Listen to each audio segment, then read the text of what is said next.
Então eu estou aqui no meu Windows Subsystem for Linux 2, tá? Tô rodando aqui a última versão do kernel Linux, tá? Mainline, tá? A Release Candidate 6.58, Release Candidate 6, do código fonte direto da árvore Git do Linus Torvalds. E o que eu quero mostrar para vocês é isso aqui. Eu tenho esse programa, tá? Ele aloca 4 GB, depois dá uma dormida, faz um sleep de 10 segundos. Depois que ele dorme, ele faz o free da memória, ou seja, a gente aloca 4 GB, faz o free dessa memória, depois dorme mais 10 segundos e por fim, né, o processo termina, tá? Então, o legal é que, ok, eu estou aqui no Linux, no WSL, eu aloquei 4 GB e aqui no Windows, olha, no Task Manager do Windows, a gente consegue ver aqui o aumento de uso da memória, olha só que legal. O estranho é que a gente alocou 4 GB, mas a gente também fez o free dessa memória. E aqui no Task Manager, olha, a gente não está vendo essa memória, né, ser desalocada, né? Olha só, a gente alocou os 4 GB, ele fez a subida aí, ó, e não desalocou mais. Para o Windows, esses 4 GB ainda estão em uso. E se a gente ver aqui no Linux, olha, o meu WSL está configurado para usar só 8 GB do meu computador, tá? Como você pode ver aqui. E na memória livre aqui a gente está com 7.6 GB. Ou seja, realmente os 4 GB que a gente alocou estão livres. Mas para o Windows isso ainda está em uso, tá? Então, quer saber mais? Fica comigo.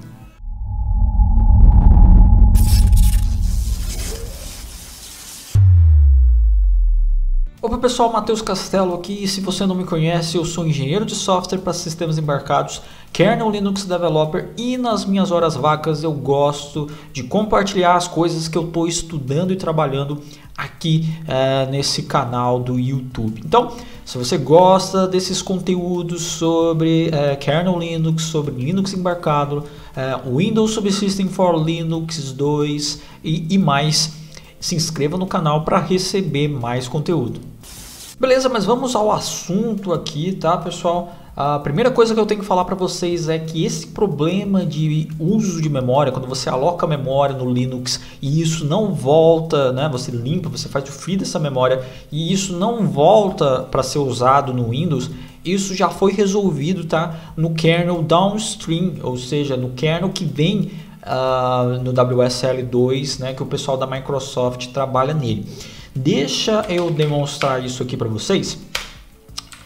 Vamos desligar aqui o WSL, tá? Esse WSL Shutdown ele também desliga a VM utilitária que a gente tem do Hyper-V aqui para o WSL. E aqui, olha só, no Task Manager, agora você pode ver que a gente desligou o WSL, né? E agora sim a gente tem aqui, olha só, o report, né? A memória, né? Os 4 GB que a gente alocou agora voltou aqui. E a gente tem isso para uso de volta no Windows, né? Então a gente teve que desligar a máquina virtual para ter essa memória de volta. Deixa eu mostrar aqui para vocês o meu .wsl config, tá? Como vocês podem ver aqui, eu tô configurando o meu WSL para usar só 8 GB da minha memória do meu computador, tá? E eu vou comentar aqui, olha, porque esse kernel aqui, essa entrada aqui está fazendo o load do kernel Linux Mainline, tá? Eu vou comentar isso aqui porque agora, com isso comentado, se a gente chamar aqui o WSL de novo, ele vai fazer o load do kernel padrão da Microsoft, lá, o 4.19 Microsoft Standard. E aí vamos rodar aqui o programa, né? De novo, olha lá. Vai alocar 4 GB, vai dormir por 10 segundos, tá? Vai fazer o free da memória, né? Vai desalocar a memória. E olha só, aqui quando eu faço o free da memória, olha lá. a gente já vê aqui, né, a gente viu que teve o aumento, né, do uso da memória aqui no Task Manager no Windows, tá? E quando houve o Free Memory aqui, quando o nosso programa começou a deslocar a memória, ele dormiu mais 10 segundos, mas ele nem esperou o processo terminar. Ele já começou aqui a voltar, né? A gente já viu aqui a memória sendo desalocada. Então aqui no Kernel Linux Default, no Kernel Linux da Microsoft, né, o Downstream, isso já está implementado, tá? Já está resolvido. Bom, e antes que eu me esqueça aqui, deixa eu mostrar para vocês o código desse programa, né, do Memo aqui, o Memo.c.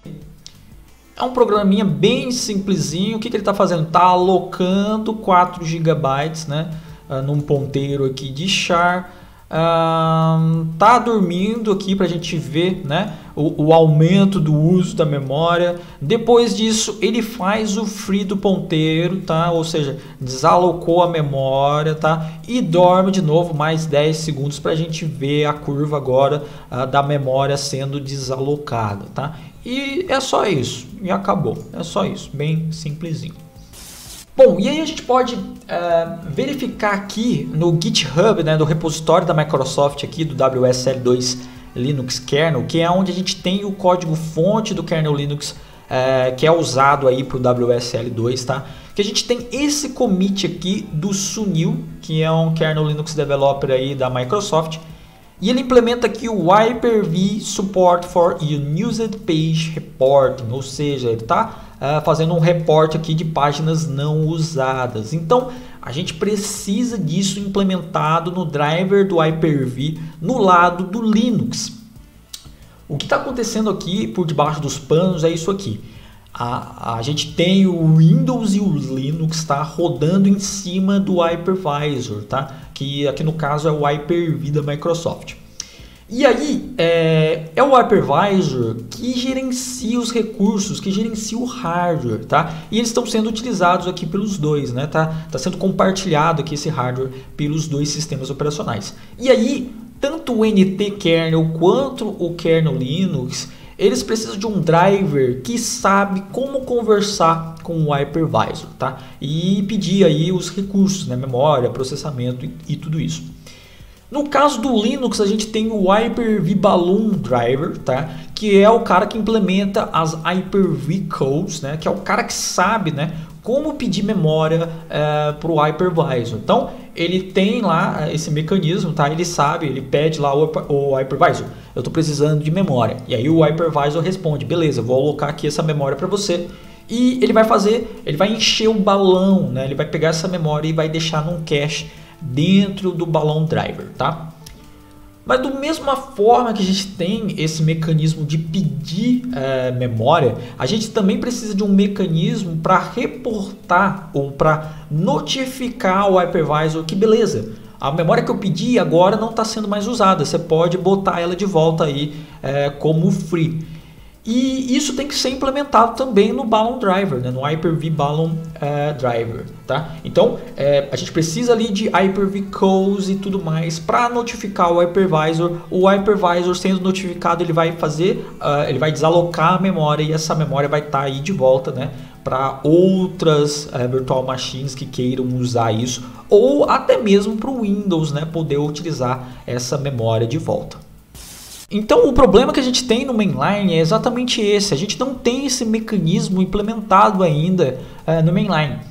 Esse commit aqui do Sunil, né, ele ainda não está no mainline, mas a gente já tem aqui trabalho em progresso, tá? O próprio Sunil aqui ele já mandou um patch no Linux Kernel Main List, ou seja, isso aqui já está em processo de review pelos kernel developers, tá?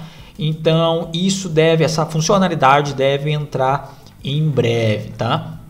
Agora, se realmente você precisa rodar o WSL2 aí com um kernel mainline e esse reporte de memória livre, né, entre o Linux e o Windows seja um problema para você, o que eu recomendo é você vir aqui pegar esse patch do Sunil e aplicar aí no repositório, né, aplicar aí num branch do mainline kernel, tá?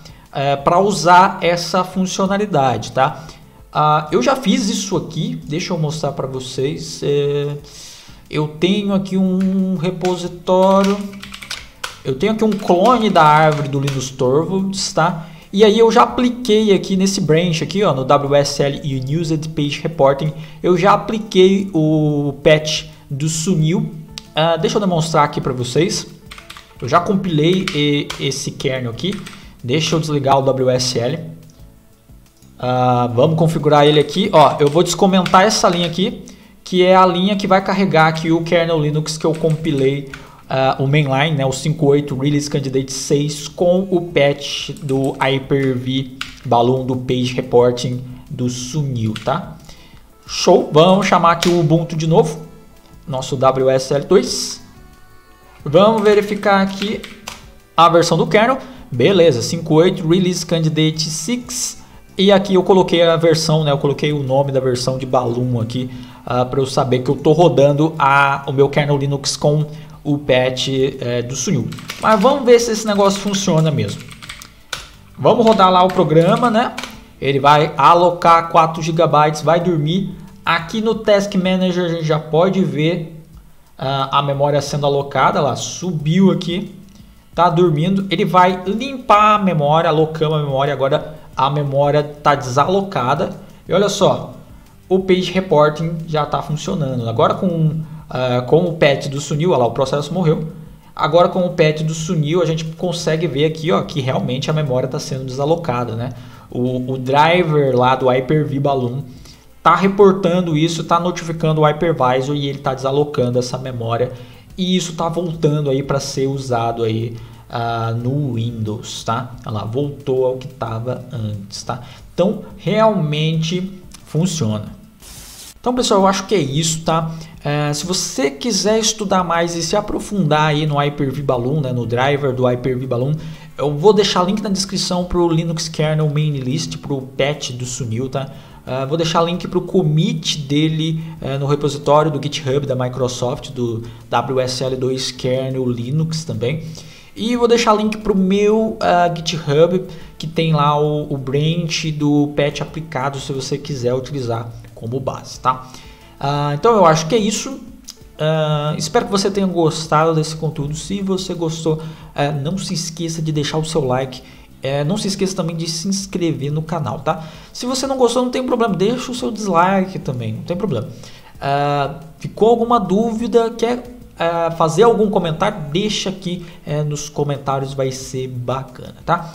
Então é isso, obrigado e vejo você no próximo vídeo.